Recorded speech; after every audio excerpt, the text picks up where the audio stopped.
Stop.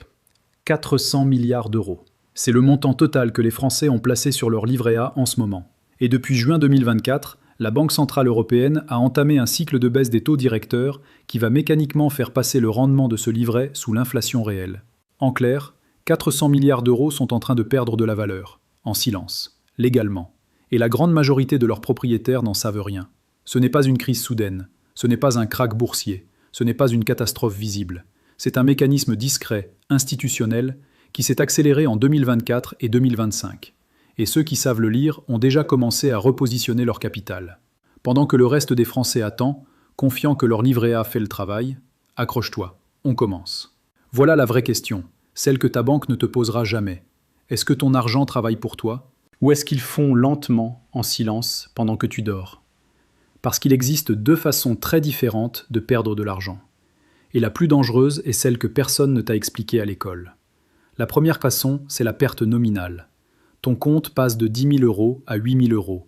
C'est visible, douloureux, immédiat. Les gens réagissent. La seconde façon, c'est la perte réelle. Ton compte reste à 10 000 euros. Mais ce que tu peux acheter avec ces 10 000 euros diminue chaque année, discrètement, progressivement, sans que tu t'en rendes compte. C'est cette deuxième forme de perte qui affecte des millions de Français en ce moment. Et le problème, c'est qu'elle est invisible. Elle ne déclenche aucune alarme, aucune notification de ta banque, aucun signal d'alerte. Tout semble normal. Jusqu'au jour où tu réalises que ta capacité d'achat a été rongée année après année sans que tu aies rien fait de mal. Voici les chiffres bruts. Entre 2022 et 2024, l'inflation en France a atteint des niveaux que les Français n'avaient pas connus depuis les années 1980.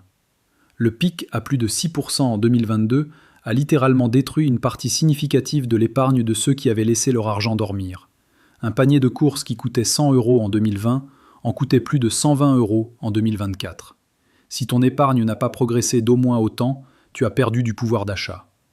Même si le chiffre sur ton livret a augmenté. En 2025, l'inflation s'est modérée. Elle tourne autour de 1,5 à 2,5% selon les catégories. Mais elle est toujours là, et elle ronge toujours. Et voilà ce qui vient de changer. La BCE a entamé en juin 2024 un cycle de baisse des taux directeurs. Plusieurs baisses successives ont déjà été actées. Quand la BCE baisse ses taux, les banques empruntent moins cher. Elles ont donc moins besoin d'attirer des dépôts à des taux élevés. Ce qui veut dire moins d'intérêt pour toi sur tes comptes épargne. Le livret A pourrait repasser sous 2,5% lors de la prochaine révision, prévue en février 2026.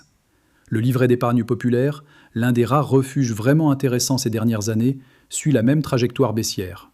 Résultat, des dizaines de millions de Français vont se retrouver avec un rendement inférieur à l'inflation réelle. Encore une fois. Et la plupart n'en savent rien.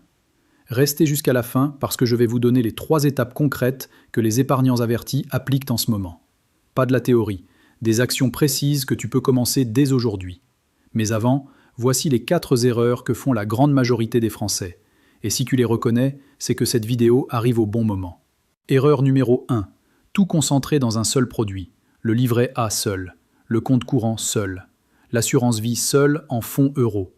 La diversification n'est pas réservée aux riches. Elle est indispensable dès les premiers euros épargnés. Répartir son capital entre plusieurs types de supports, sécurisé, dynamique, liquide, immobilier, réduit les risques et améliore le rendement global. Erreur numéro 2. Ne jamais revoir sa stratégie. L'environnement financier change, les taux changent, les règles fiscales changent. Et pourtant, beaucoup de Français conservent la même stratégie d'épargne depuis 10, 15, 20 ans sans jamais la questionner. Ce qui fonctionnait en 2010 ne fonctionne plus en 2025. Il est impératif de revoir régulièrement son allocation. Erreur numéro 3. Attendre le bon moment. J'attendrai que les marchés se stabilisent. J'investirai quand j'aurai plus d'argent de côté. Je verrai ça l'année prochaine. C'est le piège le plus courant et le plus coûteux. Chaque mois passé à attendre, c'est un mois de plus où ton argent perd de la valeur en silence. Erreur numéro 4. Négliger la fiscalité. En France, la flat tax à 30% sur les revenus du capital s'applique différemment selon les enveloppes utilisées. Un même placement peut te rapporter très différemment selon qu'il est logé dans un compte ordinaire, un PEA ou une assurance vie. Optimiser sa fiscalité, c'est de la gestion financière intelligente. C'est parfaitement légal. Et c'est ce que font systématiquement ceux qui s'en sortent mieux. Si tu commences à réaliser que ton épargne mérite une attention plus stratégique que tu ne le pensais, abonne-toi à Mediacash maintenant et active la cloche. Parce que dans les prochains mois, les révisions de taux vont s'accélérer. Et tu veux comprendre leurs effets avant qu'ils soient déjà visibles sur ton relevé bancaire. Voici maintenant la stratégie en 3 étapes que tu peux commencer dès aujourd'hui. Étape 1. Fais le bilan de ta situation actuelle. Avant de changer quoi que ce soit, comprends où tu en es. Combien d'argent tu as, où il est placé, quel rendement il génère et quelle est sa fiscalité. Beaucoup de gens découvrent à cette étape qu'ils ont de l'argent dormant qu'ils avaient oublié, des produits sous-optimaux qu'ils ne connaissent pas vraiment, ou des enveloppes fiscales qu'ils n'utilisent pas.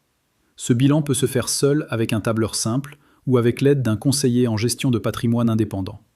Étape 2. Identifie tes objectifs et ton horizon de temps. Tu épargnes pourquoi? Pour dans 2 ans? Pour ta retraite dans 20 ans? Pour tes enfants? La réponse à cette question change radicalement la stratégie à adopter.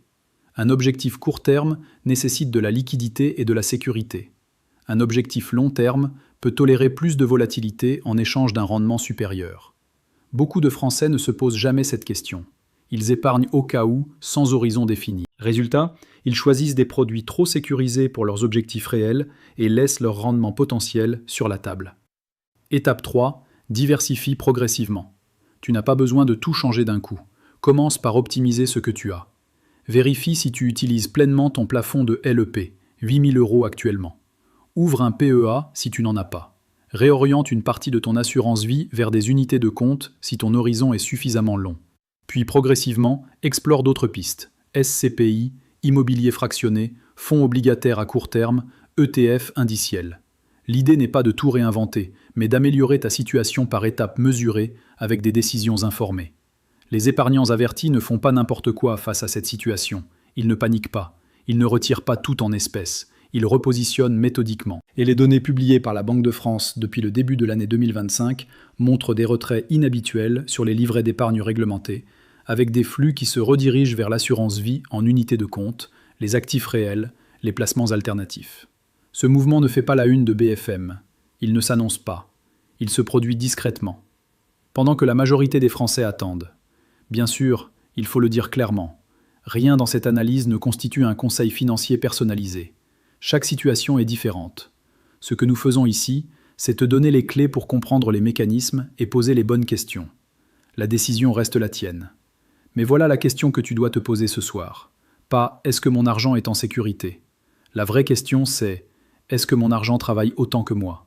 Pour la grande majorité des Français, la réponse est non. Et maintenant, tu sais pourquoi. Dis-moi dans les commentaires, est-ce que tu as déjà commencé à diversifier ton épargne au-delà du livret A? Et quel est ton plus grand frein aujourd'hui? Le manque d'informations, la peur de la volatilité ou simplement le manque de temps pour s'en occuper? Les réponses les plus honnêtes, je les lis systématiquement. Si cette vidéo t'a apporté des clés que tu n'avais pas, partage-la avec quelqu'un dans ton entourage qui a de l'épargne dormante sur un livret ou un compte courant. C'est le meilleur service que tu puisses lui rendre. Dans la prochaine vidéo, j'analyserai les 3 placements concrets qui ont surperformé l'inflation sur les 10 dernières années en France. Lequel est accessible dès 500 € et pourquoi la majorité des Français n'y pensent jamais alors que leurs conseillers bancaires, eux, les utilisent pour leur propre patrimoine. Reste connecté à Mediacash. On n'a absolument pas fini d'en parler. Reste vigilant, reste curieux, garde l'esprit critique bien aiguisé.